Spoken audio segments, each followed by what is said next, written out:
On the back, the president of Africa was ending society. I have only for the women. Only for the Rasul. As you take a look at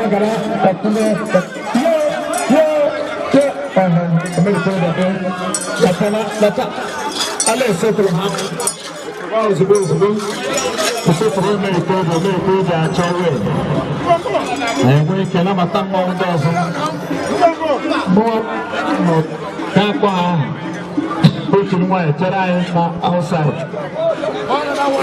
Come on, come on, approach you.